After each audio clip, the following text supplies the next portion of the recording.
It's 2 p.m. on a Tuesday. Your best employee is halfway through a hot water system replacement. The other two are on separate jobs. The phone rings. It's a new customer, there's a leaking pipe, and it's fairly urgent. Probably nobody answers. They hang up and call the next plumber on Google. And that's not a customer service failure. That's a structural problem.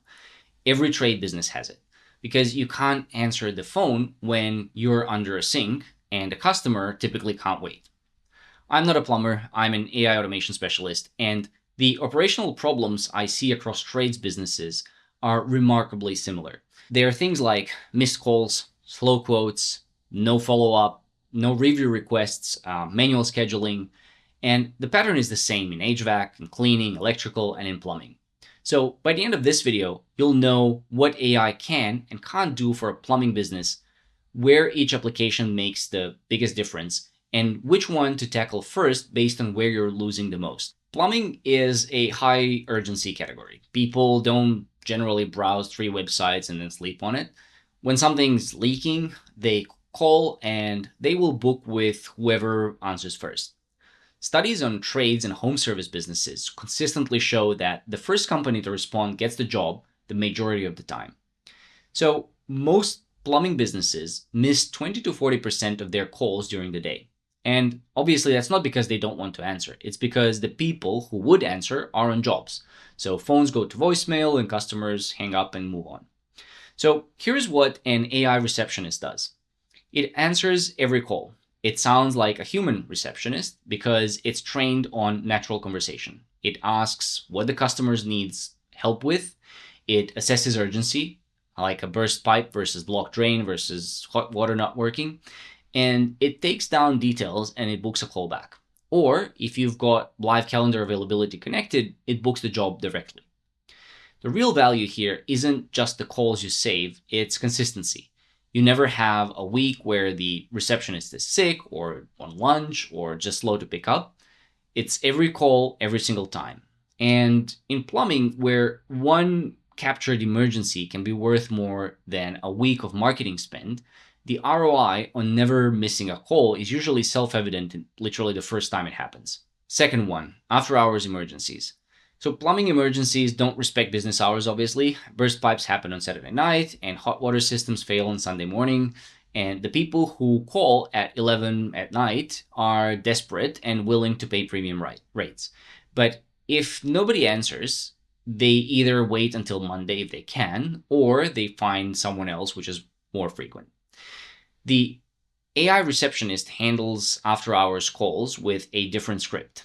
It acknowledges the emergency. It assesses whether it's a true emergency requiring immediate response or something that can wait for the first thing in the morning.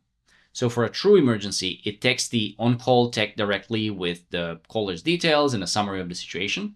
For a non-emergency, it just books them in for the next available slot and then sends a confirmation. And they wake up with the appointment already booked. And what this changes is twofold.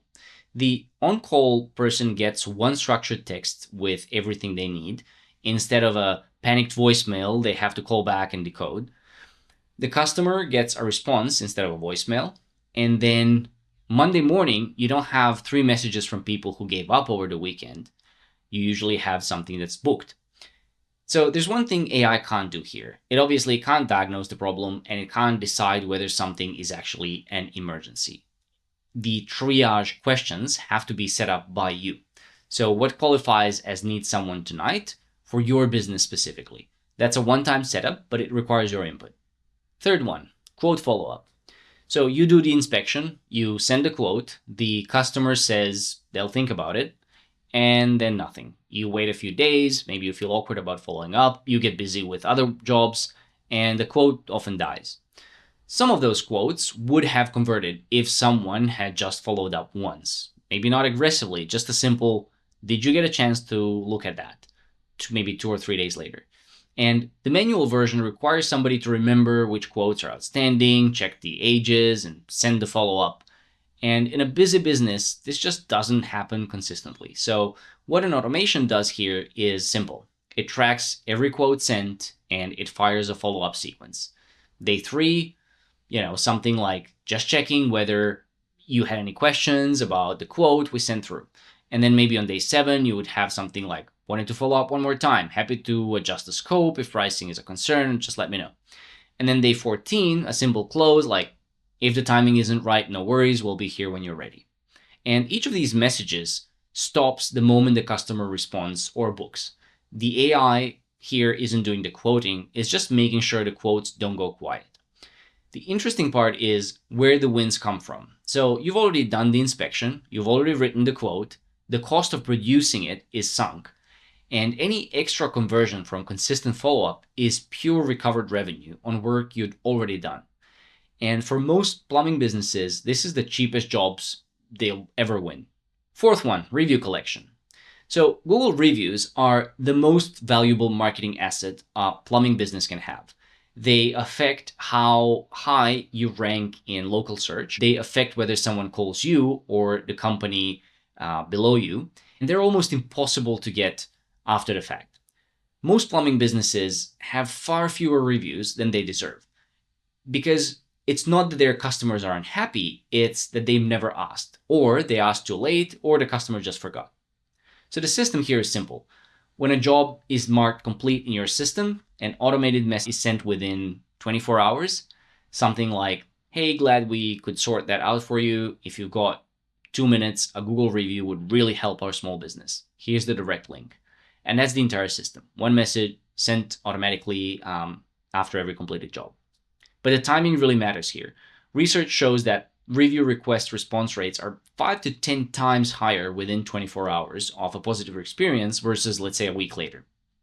So by the time you remember to ask, the emotional peak of the experience has passed and the automation catches them at exactly the right moment every time. So think about the ranking dynamics. A plumbing business in a competitive local market with 15 Google reviews versus a competitor with 180 reviews is going to lose that ranking battle regardless of the quality of their work.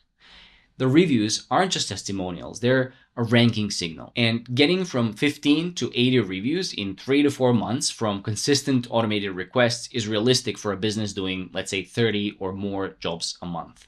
The fifth one, scheduling coordination. Scheduling a job for a plumbing business involves more coordination than it looks like. Finding a slot that works, confirming the appointment, sending a reminder the day before, following up if the customer needs to reschedule, getting the text schedule updated. Every one of these steps requires someone's time. So for a business with multiple techs and 20 or more jobs a week, the scheduling admin alone can easily be 5 hours a week or more. The automated version handles the loop. So the customer books, confirmation goes out immediately with all the details. And then the day before the appointment, a reminder with prep instructions, if you've got any, something like please clear access to the water meter, whatever. And the text schedule gets updated automatically as well. So if a reschedule request comes in, the AI offers available slots, the customer self-selects, and the calendar updates. Now, it's important to be clear about what this isn't. This is not about AI scheduling for you. You still decide when your techs work and what jobs they take. The AI handles the communication and the confirmation loop that happens around the scheduling decisions that you make. And the no-show impact is worth flagging. Most trade businesses see no-show rates drop significantly with a simple, day before reminder. A no-show for a plumbing business that's blocked an hour for a text time is a real cost. It's not just lost revenue, but wasted drive time and a gap in the schedule you could have filled. So these 5 applications aren't equally valuable for every business. So here's how to think about which one to tackle first. If you're losing jobs to competitors, missed call handling is where you start. The revenue impact is direct and it's immediate. Every missed call is a potential job that's going to someone else. On the other hand, if your cash flow has gaps, do quote follow-ups. The quotes you've already done the work for are sitting in someone's inbox. Follow-up closes more of them. So if you are competing on reputation, then it's review collection. Reviews compound over time. So the business that starts collecting them earlier wins the long-term ranking battle. And if your admin is a mess, then it's about scheduling coordination. The time savings from automating the confirmation and reminder loop adds up really fast in a busy operation. So pick one that maps to your biggest current problem. Then build it, see it work, and then come back for the next one. So the 5 applications are missed call handling, after hours emergency response, quote follow-up, review collection, and scheduling coordination. Every one of them is available to a plumbing business right now without hiring a developer or understanding how AI works under the hood. The thing that these all have in common are they're handling the communication and coordination that humans are supposed to do but consistently don't because they're busy doing actual plumbing. So if you run a trade business and you want to know exactly which of these would have the biggest impact for your specific situation, the link in the description is the place to start. And if you found this useful, please subscribe. I make these for service business owners who want practical AI application and not theory. Thanks for watching.